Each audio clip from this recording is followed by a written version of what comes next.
जज साहब अपनी ही माँ को वृद्धाश्रम छोड़ आए। आश्रम में माँ का ध्यान रख सके इसलिए वहां के चौकीदार से दोस्ती कर ली थी और उसे कुछ पैसे भी दे दिए थे। चौकीदार के पूछने पर जज साहब ने चौकीदार को अपने दिल की बात आंखों में आंसुओं के साथ बता दी कि घर में पत्नी है जो माँ के साथ बदतमीजी से पेश आती है और पत्नी के कहने पर दोनों बच्चों ने माँ से बात करनी ही बंद कर दी। माँ को अकेलापन लगने लगा और इन सब वजहों से दिन भर रोती रहती थी, इसीलिए उसे आश्रम छोड़ने के लिए आ गए।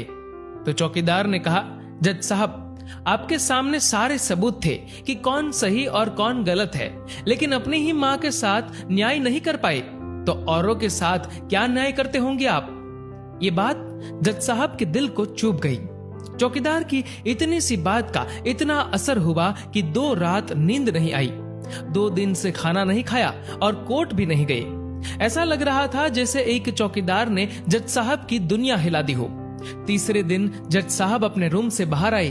पत्नी और बच्चे खाना लेकर इसी इंतजार में खड़े थे कि जज साहब कब खाना खाएंगे। अभी जज साहब ने एक कागज पत्नी को और 2 अलग अलग कागज अपने बच्चों के हाथ में थमा दिए। कागज की एक लाइन पढ़ी तो पत्नी के हाथों में से थाली गिर गई। उस पर लिखा था कि मैं तुम्हें तलाक दे रहा हूँ, और बच्चों से कहा, आज से मेरी सारी प्रॉपर्टी आप दोनों की, मुझे कुछ नहीं चाहिए। बच्चों ने उन्हें जबरदस्ती कुर्सी पर बिठाया। हाथ जोड़कर पैरों में गिरकर इन सब का कारण पूछा तो आंखों में आंसुओं के सैलाब के साथ जज साहब बोले कि मैं मेरी 65 वर्ष की माँ को आश्रम छोड़ के आया हूँ, अनजान लोगों के भरोसे छोड़ के आया हूँ, और आप सब कारण पूछ रहे हैं। हम लोगों को शर्म आनी चाहिए। रोज मेरे कोर्ट से आने के बाद माँ रोती थी कि बेटा प्लीज मुझे वृद्धाश्रम में शिफ्ट कर दो। आप में से किसी ने भी माँ से सीधे मुंह बात नहीं की और ये भी भूल गए कि जिस जज को आज पूरा शहर सलाम करता है, उसी जज को बनाने में उस माँ का कितना बड़ा रोल है। कभी दूसरों के घरों में काम करने जाती तब भी मुझे अकेला ना छोड़ती थी। ऐसी भगवान समान माँ को मैंने आश्रम में छोड़ दिया, और वो भी ऐसे लोगों के भरोसे जिन्हें ये तक नहीं पता कि माँ को क्या बीमारियां है। खुद को कोसते हुए जज साहब कहते हैं, दूसरों पर फैसले सुनाने वाला आज मैं खुद हार गया।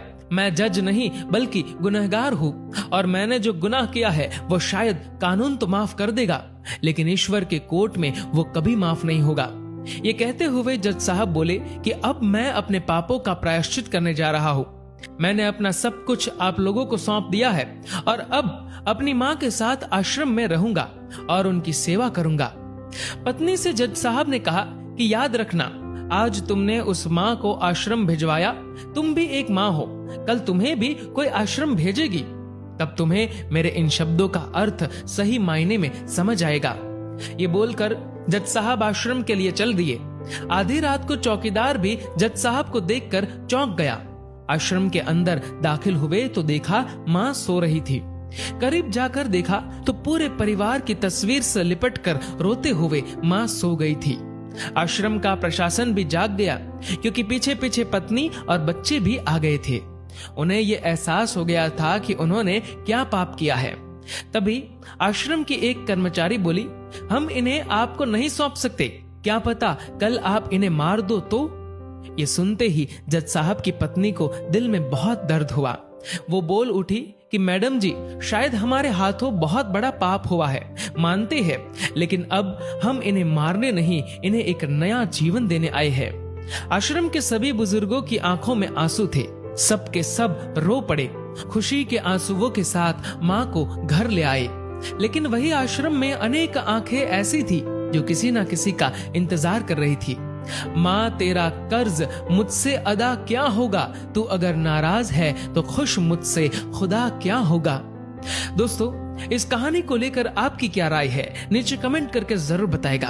और दोस्तों, अगर आपको ये वीडियो पसंद आए तो इस वीडियो को लाइक करेगा और ज्यादा से ज्यादा लोगों तक शेयर करेगा। और ऐसे ही और भी इंस्पिरेशनल वीडियोस के लिए सब्सक्राइब करें हमारे YouTube